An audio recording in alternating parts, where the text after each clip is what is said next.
rolling? What's going on, man? Not much, man. We're rolling. Yeah, yeah. Finally made it here. happen. Yeah, I randomly saw you. What was it, like 2 times in 2 days? I hadn't seen you in forever. And then all of a sudden we see it. We throw this together. So, oh yeah.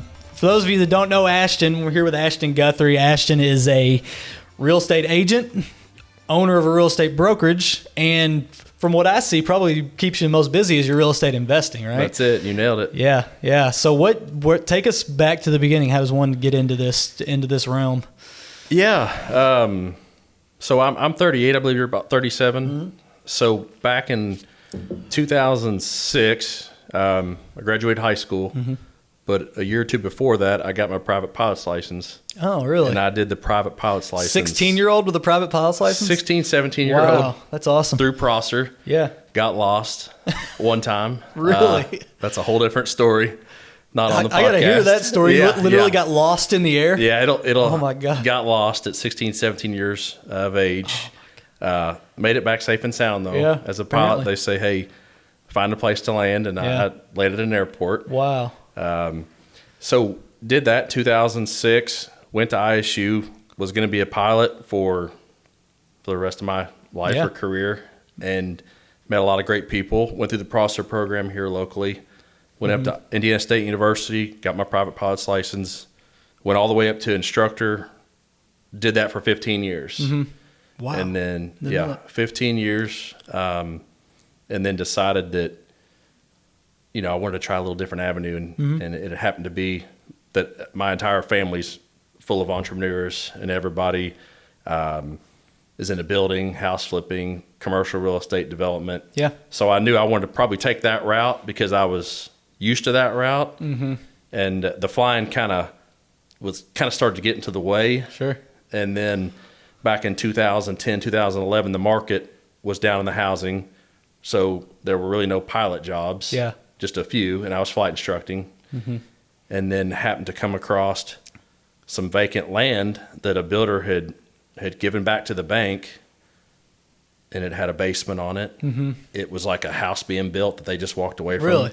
Okay. I picked it up, started framing it, putting all my money that I had saved through college and high school, putting it into it, and this was back in 2010 where you could still build a house under $100,000. Yeah. And I got it for $4,200. Wow. $4,200. So you picked up the land and the basement essentially for $4,200 and then just finished out the house? Yeah. Big subdivision here locally, empty lot listed with the bank for $4,500. It had a basement, gravel driveway, all the permits were pulled, everything. I just had to literally That's awesome. I shot the offer over $4,200. They took it. This is how bad things were in the time. Yeah. Oh, yeah. Back in 2010. Yeah. 15 years ago, things were really bad around here. Picked that up, dumped a lot of money into that, and then flying, I always say flying was making this amount and taking this much of my time. And then my wife and I, we weren't married at the time, I looked at what I could sell that house for, and I was like, okay. Yeah. Like the scale's starting to tip here. Uh-huh. Like being in an airplane all day for a couple hours, a lot of rigorous training, a lot of money, a lot of time away from home, or be home. And I started looking at the value of what the flexibility you get and everything else. Exactly. Yeah. No kids at the time, so I had a lot of flexibility. Yep. So, no, I sympathize with you there because I was in the same thing. I was in corporate, just doing a kind of a desk job until 2018. So I went a lot longer in it than you did. But same thing. I think kind of entrepreneurship was kind of the only way to go when you get that feeling of it's not even that you necessarily just want to be your own boss. You just want to have the flexibility to do the things that you want to do when you want to do them. And entrepreneurship's kind of the answer to that. Yeah, and to tag on to that, I didn't stop flying until like 2018, 2019, around the same time as you. So if I'm 38, you're 37. So you were doing them side by side for a good long while. Side by side. You and I were on the same path. Wow. Did you go to IU, I believe? Yep. Okay. IU, I went to ISU right around the same time. Yeah. You kind of get in this realm of, hey, your friends are in college, everybody's doing this, doing that, so you kind of mold what they're doing. Did you get your real estate license right away, or did you just start building and investing first and then get it later? Well, my son was born in 2014, and I got the license right before that. I knew that I was burnt out on flying. Yeah. And I was heavily burnt out. You know, when you do it for 15 years and it kind of goes nowhere, but it does. And you spend thousands of dollars, you get all your license. I was teaching people how to fly. I was flying all over the country. It was great. I don't regret it. Dangerous. It was dangerous. Yeah, we had a couple close calls. Getting lost. And Yeah. One time. I still got to hear that story, whether it's on the podcast or not. I got to hear that story. Yeah, it's like go get in your truck at 16, 17, fly it to Bloomington, Indiana, with no GPS or anything. At 16, your brain's this big at 16. You don't know what you don't know. Yeah, get a little wind in there. Yeah, get a little off course. Get turned around, a little nerves, and you'll get lost. That's crazy. So you were, sorry, I cut you off in the middle there. I think you were saying, when did you end up getting your license? So 2014 is when I picked up the license, right before my first child was born, my son Elliot. And so you're talking 11 years ago. And it's another thing we have in common. We both got 11-year-olds. Yeah, man. Exactly. Yeah. So 2014, got the license. Just thought, hey, I've done 2 house flips now. I kind of saw what our real estate agent was making. I had no clue commission structures or anything like that. This was all a learning curve. So I saw what the agent made on the house, and I saw what I made, and I thought, you know what, maybe I'll just get my license just to have it. I knew nothing about being a realtor or getting the license. I said, I'll just get the license, see how much I can save, I guess. Sure. Be my own boss. But I had no clue. You had to work for someone and pay fees and join organizations. I had not particularly cheap to keep it if you're not going to use it. So I got that in 2014 and worked for a local brokerage for put my 2 years in with them like you're supposed to, and then decided like year 3, like, hey, this is expensive to be a real estate agent. As you know, there's fees and local fees, national fees. You just kind of fall into this and you're like, all right, so now I've got to really sell houses. And then the tax man gets you and you really got to run, Definitely. So the starting the brokerage just purely came out of the wanting to save money, essentially. It all perfectly streamlessly happened in 2018, 2019, before COVID hit. I knew that I wanted to start my own brokerage. But when you start your own brokerage, you kind of got to do it quietly because you work for companies and you don't want to step on anyone's toes because you're going to essentially be doing the same thing that they're doing. Oh yeah, you're stepping out to be a competitor. Exactly. And the same thing that they had to do at one time. So you try to methodically do all this, get your license through the state, make sure you pass all the managing broker classes. And then you got to start, you have your LLC, there's all these different layers that once again, learning curve, I just go in full force. Yeah. That's what it sounds like. It sounds like the story of Ashton is just go in full bore and figure it out without directions or not. Yeah. So I did that and started my own company, Guthrie Realty Services, and haven't looked back since. Yeah. So do you have, was your goal when you started Guthrie Real Estate Services to grow it and be a competitor as a brokerage, or was it just to do your own thing? So I'd take it back to, and is it still? I know that's why I'm kind of curious where your goals lie today as well. Yeah, well, with 4 kids and a 5th on the way, and 3 businesses, my goal is to just focus on the kids and my wife and the 3 businesses that I'm kind of running and mastering, and just staying humble and staying low. Low key. It's hard to do when you're a real estate agent because you got to put your name out there, you got to put your business out there and what you're doing. But the goal is, I've got the brokerage. I don't like taking money from people. Like I don't like the splits. Like, hey, you owe me X amount if you sell this home that you work for. Because I know how hard it is to work as a real estate agent. I hate saying, you get a little bit of imposter syndrome, don't you? I've really struggled with that. You better have a really good kind of value proposition. Exactly. To be able to take that. Yeah. Yeah, and I didn't sign up to say, hey, such and such come work for me and let me take a percentage from you. I just don't feel good about doing that. I don't like doing that. So I do have 2 agents that work with me, but my goal is never to be the next Remax or Keller Williams or whoever. I like the pace that I'm at. I've always liked that pace. Yeah. So I'm busy enough. Yeah. I bet you are. I know how many flips you do alone. That's what I was going to ask you. I know of those 3 areas you're in, kind of as a real estate sales and running the brokerage and flipping houses. I don't know if you do rentals too as well, but do you? What is What's your favorite one, like thing to do of those things? Well, I like a combination of all three, because the first business, they're all in the same ecosystem. They say house flipping, real estate. Yeah, one naturally leads to the other. Exactly. Mm-hmm. Yeah. And I feel like the past 11 years I've had my license, the house flipping goes down because with COVID, all the interest rates dropped. Nobody was losing their property. There was no foreclosures. You couldn't go to sheriff's sales. You couldn't do anything like that. So then people wanted to start buying and selling. And we could control that. Yeah. You didn't have to wear a mask and wait in line. People said, hey, come list my house. You list their house. Yeah. So that's when my sales went up tremendously in around 2020, 2021. So now it's... So you can just kind of let them ebb and flow, basically. When the real estate market's great, you can sell a lot of houses. When it goes down, you can get houses cheaper and you can do more flips. They counter each other out. Yeah. There's more flips, but then there's less buyers. So right now it seems to be there's a couple more flips, but the buyers, you're in the same ecosystem I'm in. Yep. They're down. No one wants to jump in right now exclusively. Absolutely. So where do you...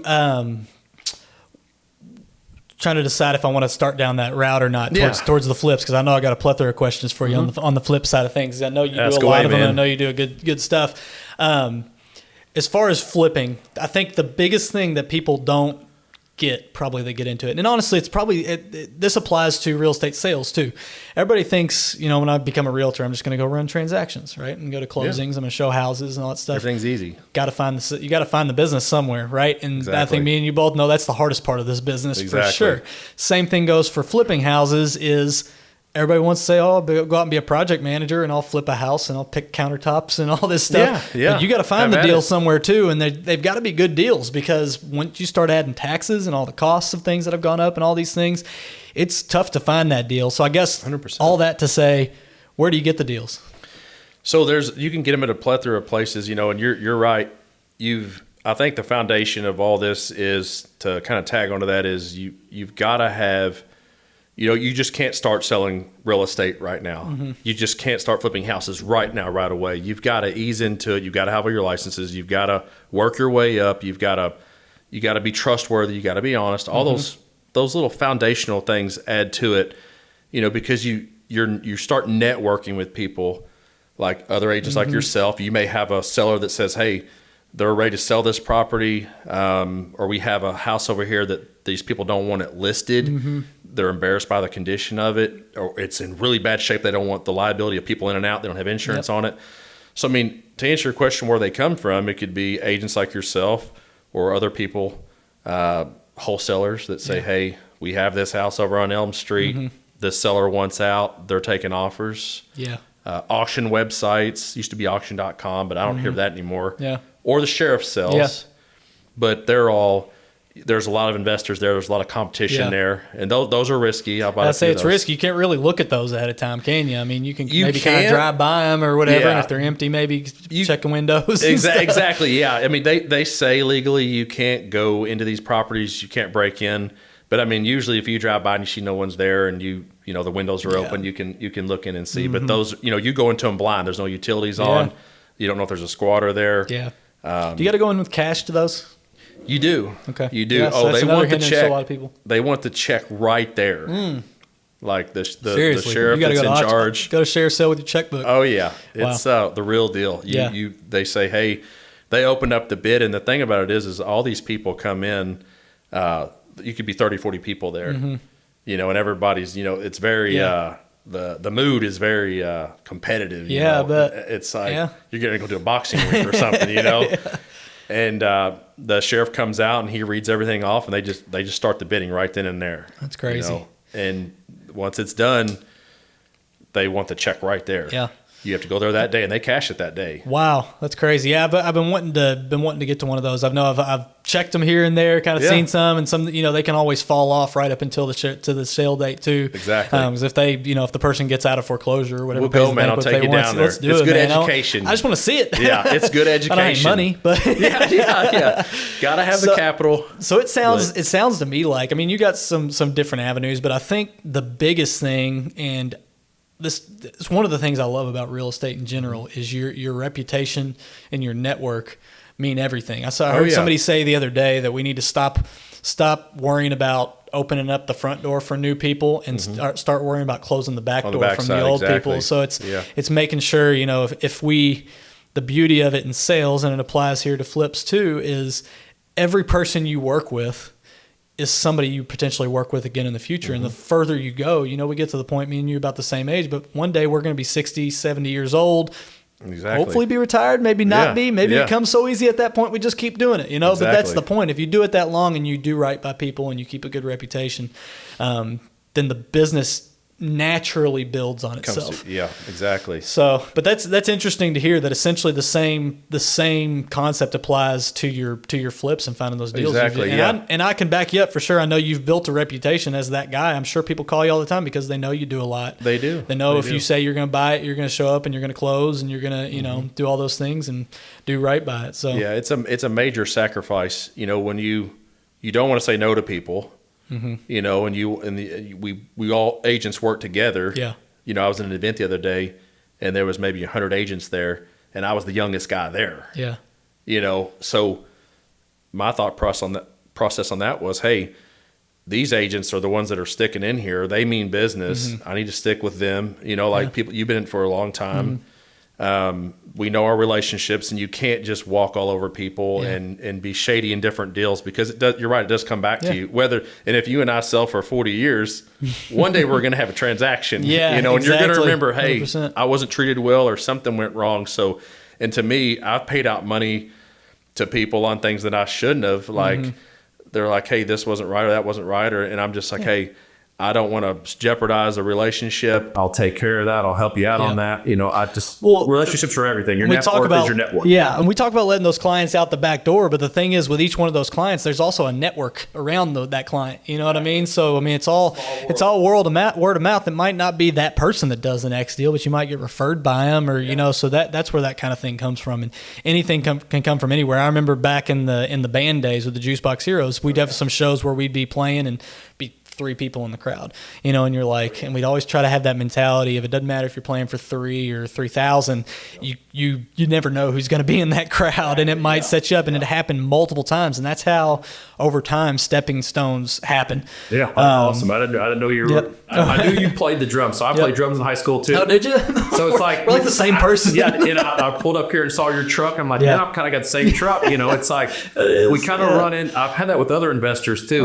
That we were talking, and they're like, I went to this school and I did this, and we played the drums. I know you play at the church here locally, and my neighbor plays for the church with you all. Yep. And we talked about that. Oh yeah. And I played the trap set a lot, drums, percussion. That was a big music kid. Never knew all the similarities between us. That's funny. Yeah. Unfortunately, you've been way more successful than I have with the same. Wouldn't say that. You're successful in your own way. I'm successful in my own way, and I'm a person like I like to stay in my lane. Like I don't want to cut anyone down. I like to stay in my own lane, and I think I've been able to focus on real estate. Yeah. And so I flipped over 105 houses now, owned or flipped 105 houses, and at that point, like that's my grading system right there. Yeah, like that's incredible. To buy a house and own. I bet it's trended up big time. I bet you half of those have been in the last 3 or 4 years, haven't they? Well, since 2010, that first house I was talking about, 2011, 2012 area, it started there. I started out with 1 or 2. Yeah. And then I went to 3 or 4. And a friend of mine out in Colorado, a mentor of mine, he has a whole real estate channel podcast, rentals, commercial developments, house flipping, but he records every video. And I did the same thing. I kind of picked that up from him.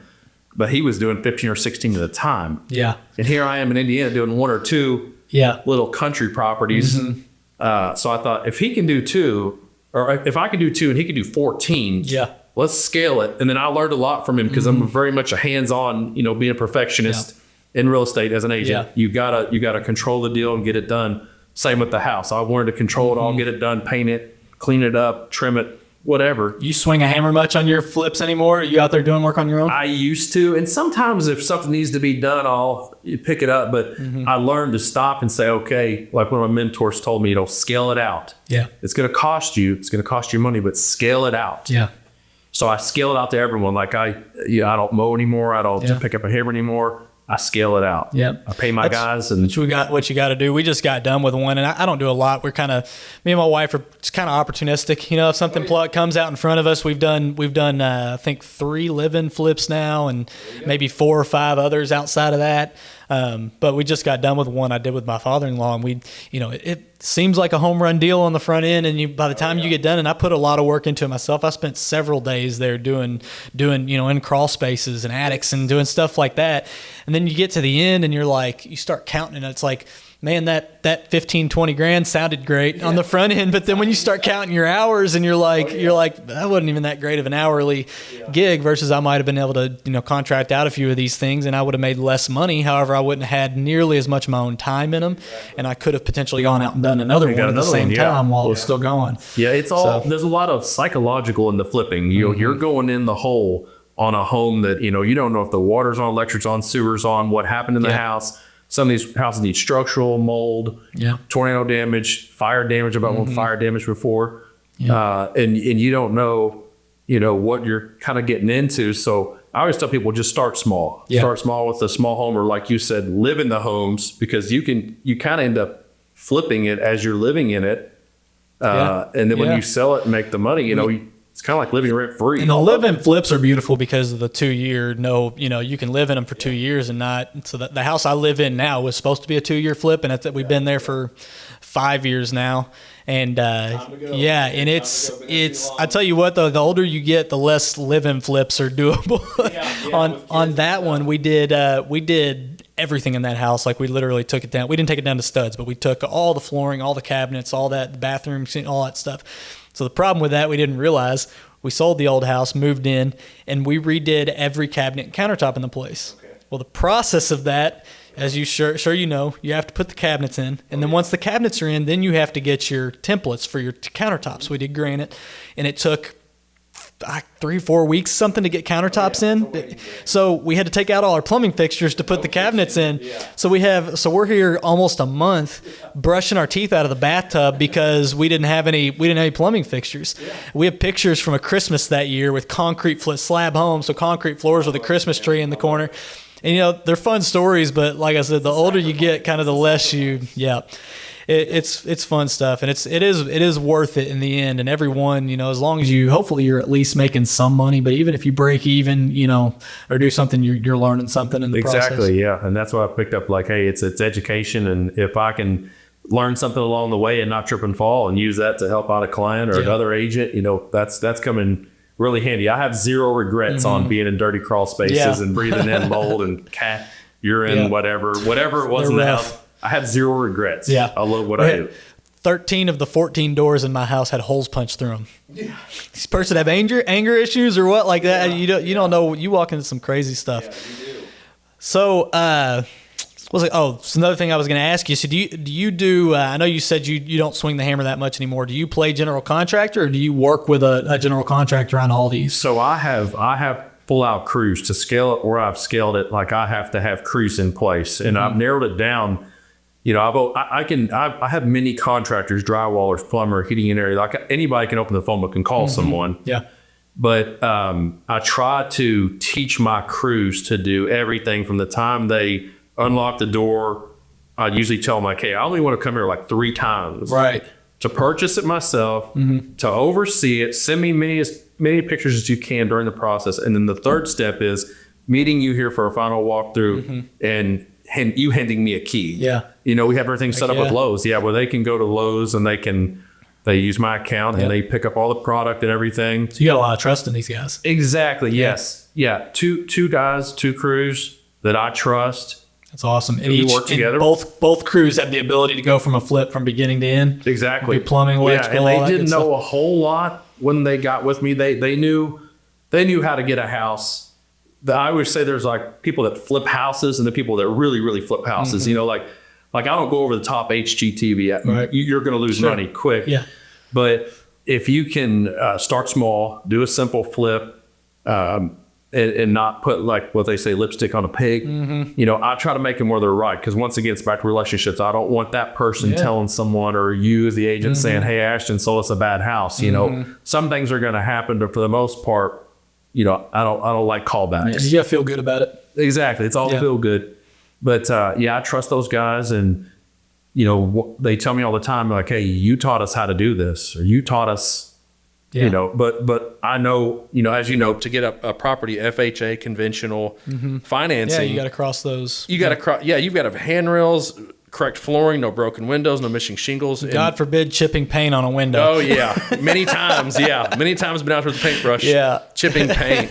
We've all been there. Why chipped paint? Is this such a common why FHA cares about chipped paint? Yeah, I guess they're worried. I think children are going to. Like the old lead-based stuff. Yeah, which is a true thing. So you got to be cautious on in and out of these old homes. It's a very it's all psychological, but there is some seriousness to it. Yeah.